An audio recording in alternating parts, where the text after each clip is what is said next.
জরুরি। গর্ভাবস্থায় সহবাস করলে কি শিশুর ক্ষতি হয়? এই প্রশ্নের উত্তর নিয়ে আজও অনেকের মধ্যে বিভ্রান্তি আছে। কেউ বলেন পুরো গর্ভাবস্থায় সহবাস একেবারে নিষিদ্ধ, আবার কেউ বলেন যে কোনো সময় নিরাপদ। আসলে দুটো কথাই সব ক্ষেত্রে সত্য নয়।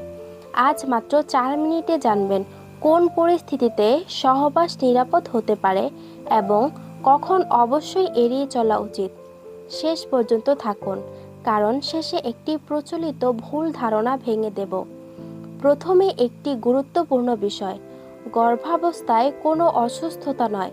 যদি মা ও গর্ভের শিশুর অবস্থা স্বাভাবিক থাকে এবং আপনার স্ত্রীরোগ বিশেষজ্ঞ কোনো নিষেধাজ্ঞা না দেন, তাহলে অনেক ক্ষেত্রেই সহবাস নিরাপদ হতে পারে। তবে কিছু বিশেষ পরিস্থিতিতে এটি এড়িয়ে চলাই সবচেয়ে নিরাপদ। চলুন জেনে নিই সেই অবস্থাগুলো।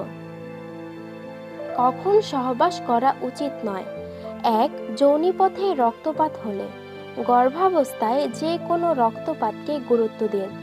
সহবাস বন্ধ করুন এবং দ্রুত চিকিৎসকের পরামর্শ নিন।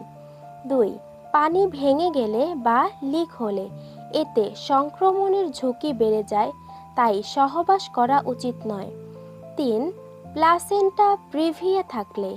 যদি প্লাসেন্টা জরায়ুর নিচের অংশে থাকে, তাহলে রক্তপাতের ঝুঁকি বাড়তে পারে। চিকিৎসকের নির্দেশনা মেনে চলুন। 4. অকাল প্রসবের ঝুঁকি থাকলে। আগে প্রিটার্ম ডেলিভারি হয়ে থাকলে বা বর্তমান গর্ভাবস্থায় সেই ঝুঁকি থাকলে চিকিৎসক সহবাস এড়াতে বলতে পারেন। 5. জরায়ুর মুখ দুর্বল থাকলে। যাদের জরায়ুর মুখ সময়ের আগেই খুলে যাওয়ার ঝুঁকি থাকে, তাদের ক্ষেত্রে সাধারণত সহবাস নিষেধাজ্ঞা করা হয়। 6. যমজ বা উচ্চ ঝুঁকিপূর্ণ গর্ভাবস্থা। যমজ সন্তান মানেই সহবাস নিষিদ্ধ নয়, তবে যদি গর্ভাবস্থা উচ্চ ঝুঁকিপূর্ণ হয়, তাহলে চিকিৎসকের পরামর্শ অনুযায়ী অনুসরণ করুন। 7.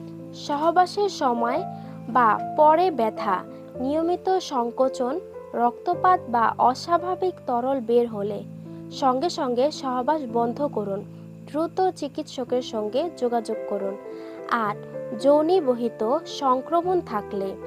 স্বামী বা স্ত্রীর কারো যৌনবাহিত সংক্রমণ থাকলে চিকিৎসকের পরামর্শ ছাড়া সহবাস করবেন না।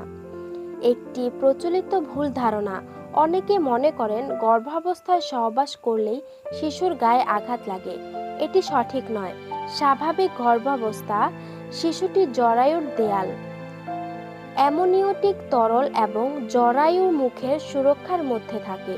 তাই চিকিৎসক যদি কোনো নিষেধাজ্ঞা না দেন, তাহলে অনেক ক্ষেত্রেই সহবাস নিরাপদ হতে পারে। মনে রাখবেন, প্রতিটি গর্ভাবস্থা আলাদা। ইন্টারনেট বা অন্যের অভিজ্ঞতার উপর নয়, নিজের স্ত্রীরোগ বিশেষজ্ঞের পরামর্শের উপর ভরসা করুন। ভিডিওটি উপকারী মনে হলে লাইক করুন, শেয়ার করুন এবং স্বাস্থ্য বিষয়ক নির্ভরযোগ্য তথ্য পেতে আমাদের চ্যানেলটি সাবস্ক্রাইব করুন।